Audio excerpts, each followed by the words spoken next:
last 2 years have been in kind of a whirlwind. There was so much coming at us at every different angle. Wow, that was hard. That was different. Wow, how do we get to that part of it? It really is a whole new beginning of everything. So we had to invent the wheel. Definitely changed the perspective of a lot of us individually. We were able to continue to be here every day, 24/7, 7 days a week, responding to emergency incidents.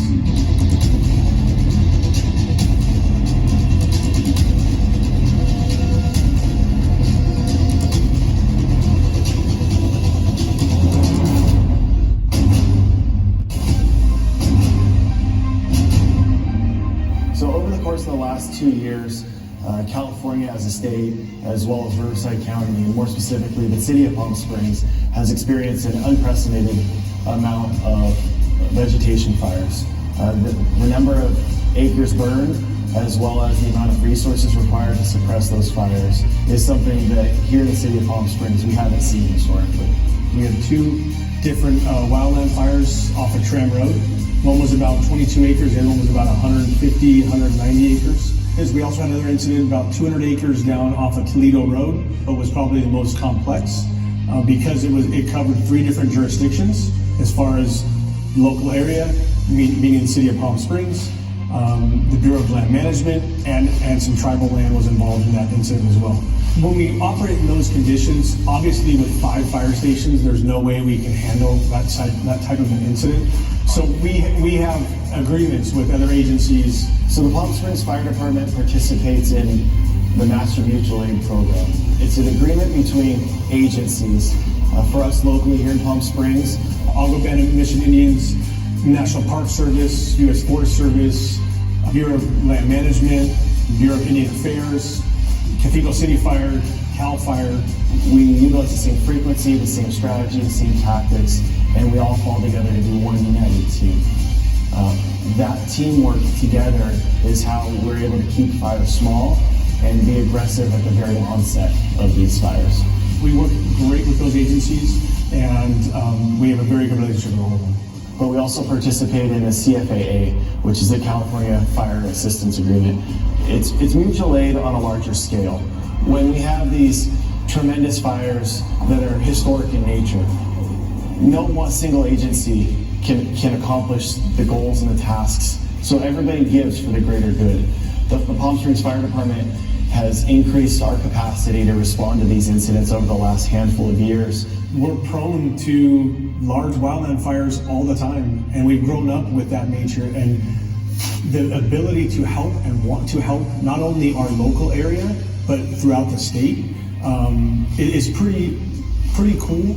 Over the course of the last 2 years, we've accrued over 250 days of fire assignments. That's nearly 6,000 hours that the Palm Springs Fire Department has provided assistance.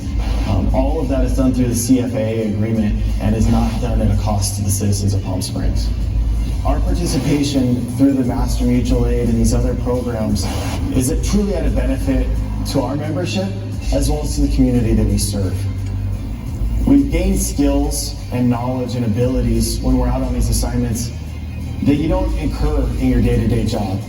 These are skills and experiences that are once in a lifetime.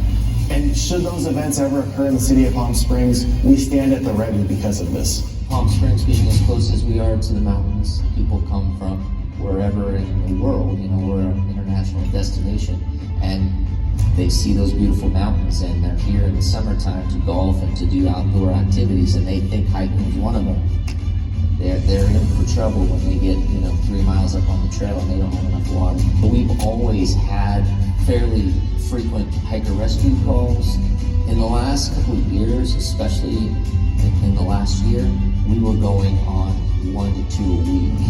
I would say more than half of those hiker rescue calls turned into helicopter rescue calls. So it was very obvious that something needed to change, is that we were running into instances where we had severe injuries, some of them becoming fatal, where the fire department, we're the ones that are paramedics, and we're the ones that have the training and the equipment. And that equipment needs to get to the patient, and that patient needs to get to the hospital. What we've done is just bridge the gap. If we need to get a paramedic on scene and we need to get that patient here there as quickly as possible, then we need to train the paramedic to be helicopter qualified as well. It was becoming so frequent for us that we wanted to increase our training and our abilities to be safe and be better at it. We reached out and partnered up with Riverside County Sheriff's Aviation Unit, and they offered to do some training with us. So we will have done 16 hours of training with them, both basic and advanced helicopter hoisting training. We've sent 15 of our individuals there to get that advanced training. Eventually going to be trained in being much better and more proficient with communicating with the pilot, directing the helicopter in, advising them of what we think, types of rescue would be best. So I'm really excited that our department is going to be much more prepared for what seems to be this dramatic uptick in those types of calls for us. We've upgraded all of our apparatus with new technology for the radios that allow us better communications for not only within the city and in our remote areas of the city using mobile repeaters, but also with our police department, giving us the ability to talk to them from our portable radios as opposed to just one device. Everyone now can communicate with them, as well as some of the surrounding cities.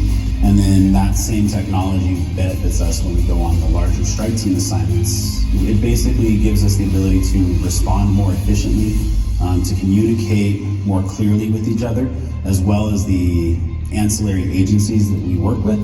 So it actually benefits not only us from a safety standpoint, but it helps us serve the public and our community better because it gets us to where we need to go better and provides us the better opportunity to function efficiently.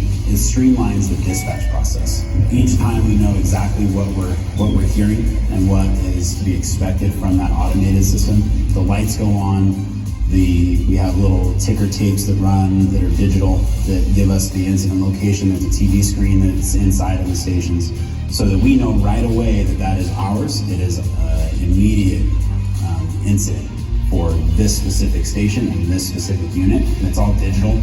So it's tied directly into the internet, into the dispatch center, and then it's got a redundant communications portion in case something else goes down. We're definitely moving in the right direction to make things faster. So to reduce our response times.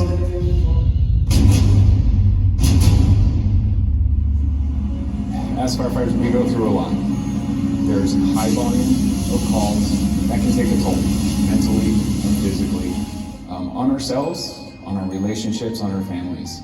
Peer support is a program where we can help each other, how to heal, how to guide, support, love on each other, and get us through those hard times, point us to the resources that can help us. The program started with our peer support program.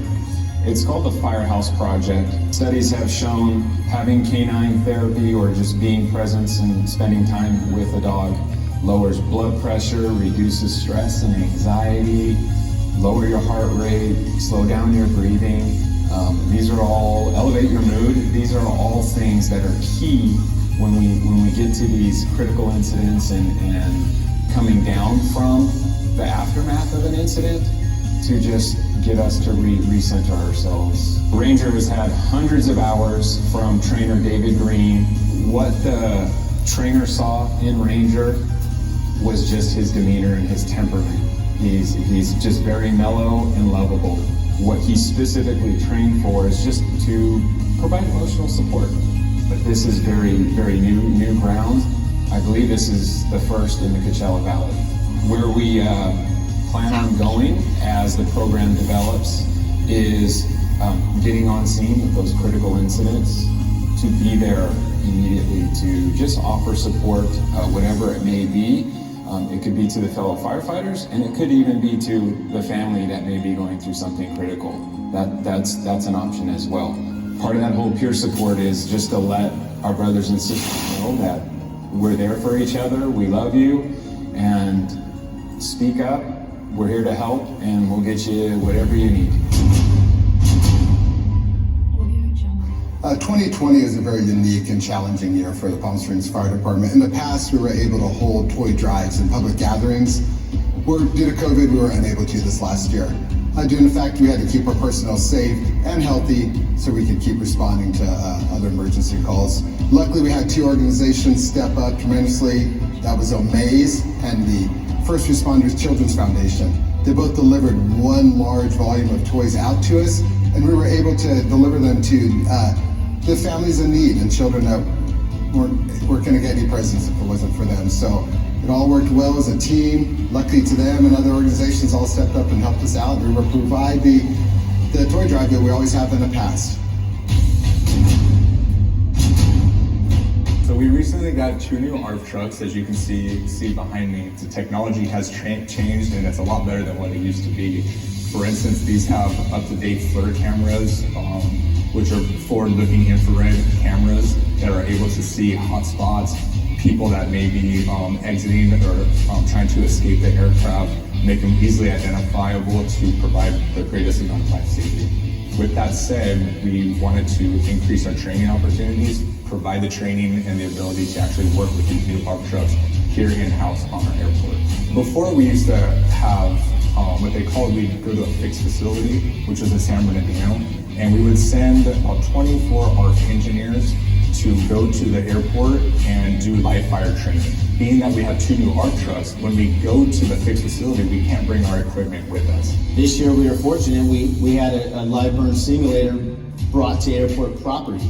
So that allowed everybody in our department to go through live fire training. Such as like Station 1, 3, 4, and 5. Their firefighters, their captains, their engineers were also able to come in and do the training with our ARP engineers. So it gave us a whole other level of training that everybody got to participate in.